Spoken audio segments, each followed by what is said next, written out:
அனைத்திந்தியா இளைஞர் பெருமன்றம் கிளமங்கலம் நகரத்திலிடையே கமிட்டி மாநாடு.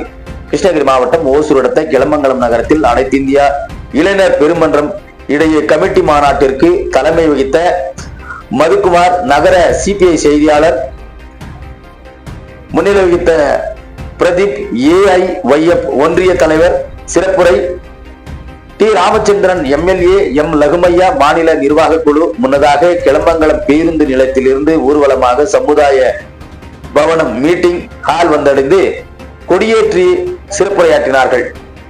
புதிய கல்விக் கொள்கை, மக்கள் மேல் சமத்துவம், மத்திய அரசை கண்டித்தும் பல ஆண்டுகளாக வீடுகள் கட்டி கொண்டு விவசாயம் செய்யும் நிலங்களுக்கு வீடுகளுக்கு வீட்டுமனை பட்டா வழங்க வேண்டும், படித்த மாணவர்களுக்கு வேலை வாய்ப்பில் முன்னுரிமை வழங்க வேண்டும், டாடா நிறுவனத்தில் படித்த இளைஞர்களுக்கு வேலை வாய்ப்பு வழங்க வேண்டும், ஏரிகள், மதகு, மேற்கு பாசன காவைகளை சீர் செய்து தூர்வாரி விவசாயிகளின் பயன்பாட்டிற்கு விவசாய பாசனத்திற்கும் கொண்டு வர வேண்டும், அரசாங்கத்தை கேட்டுக்கொள்வதும் என்றும் பல தீர்மானங்கள் நிறைவேற்றப்பட்டது. இதில் கலந்து கொண்ட பாரதி, AIYF மாநில செயலாளர் சின்னசாமி, மாவட்ட துணை செயலாளர் CPI ஜெயராமன், மாவட்ட நிர்வாக குழு உறுப்பினர் KV நாகராஜ், சோமசேகர், ஒன்றிய துணை செயலாளர் கணேசன், பாபு, தினேஷ் மற்றும் கட்சி பொறுப்பாளர்கள் என ஏராளமானோர் கலந்து கொண்டனர்.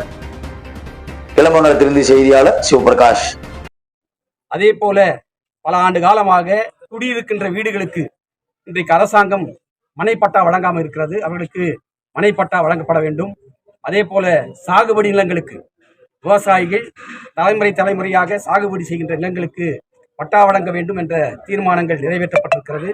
அதோடு மட்டுமல்லாமல் இன்றைக்கு இளைஞர் பெருமன்றத்துடைய முழக்கமே அனைவருக்கும் இலவச கல்வி, கல்வி பயின்ற அனைவர்களுக்கும் வேலை வாய்ப்பை அரசாங்கம் வழங்க வேண்டும். இது அரசியலமைப்பு சட்டம்.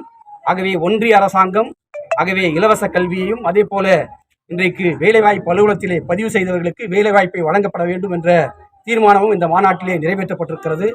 அதோடு மட்டுமல்லாமல் இன்றைக்கு ஒன்றிய அரசு முயற்சியை தேசிய கல்விக் கொள்கை என்ற பெயராலே இன்றைக்கு முயற்சிக்கிறது.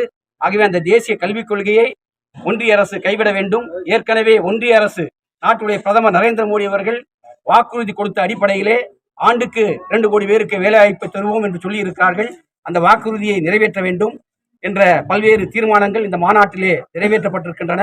அதோடு மட்டுமல்லாமல் அனைத்து இந்திய இளைஞர் பெருமன்றத்துடைய மாநில மாநாடு வருகின்ற ஜனவரி மாதம் 26ஆம் தேதி தருமபுரியில் நடைபெற இருக்கிறது. அந்த மாநாட்டிற்கு கிருஷ்ணகிரி மாவட்டத்திலிருந்து 10,000 இளைஞர்களை திரட்டு செல்வதென்றும் அதே போல இந்த மாநாட்டுக்கான அனைத்து ஏற்பாடுகளையும் மேற்கொள்வதென்று இந்த மாநாட்டிலே தீர்மானம் நிறைவேற்றப்பட்டிருக்கிறது என்பதை தெரிவித்துக் கொள்கிறேன்.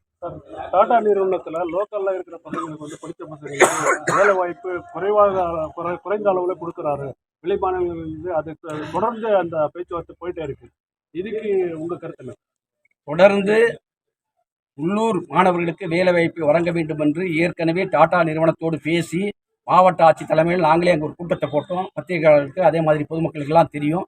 தொடர்ந்து வலியுறுத்திட்டு இருக்கோம். அதோடு மட்டும் இல்லாமல் இப்போ எங்களுடைய தொகுதியில் தளி தொகுதியில் தேன்கனிக்கோட்டைக்கு அருகில் கோலட்டியில் இன்னைக்கு அரசாங்க நிலம் 800 ஏக்கர் இருக்கு. அந்த இடத்துல அடுத்து டாட்டாவுடைய தொழிற்சாலை அங்கே வரப்போக இருக்கு. அதில் 20,000 பேருக்கு உள்ளூர் இளைஞர்களுக்கு வேலை வாய்ப்பை கொடுக்க வேண்டும் என்று நாங்கள் ஏற்கனவே உட்படுத்தி இருக்கிறோம்.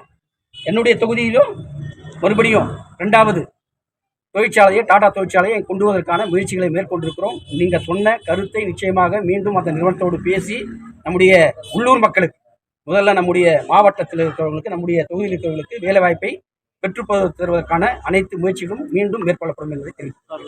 தொகுதியில் மலை கிராமங்கள் அதிகம். இந்த தொகுதியில் உரிகம் மருத்துவமனையில் சரியான மருத்துவர்கள் இல்லாத காரணத்தில் ரொம்ப அவஸ்தைப்பட்டு இருக்கிற ஒரு குற்றச்சாட்டு வந்து ஏற்கனவே இந்த மலை கிராமங்களுக்கு மருத்துவமனையே இல்லாமல் இருந்தது. எல்லாருக்கும் தெரியும். நான் வந்த பிறகுதான் சட்டமன்றத்திலே பேசி 5 ஆரம்ப சுகாதார நிலையங்களை கொண்டு வந்தோம். அதில் உரிகமும் ஒன்று. அதே மாதிரி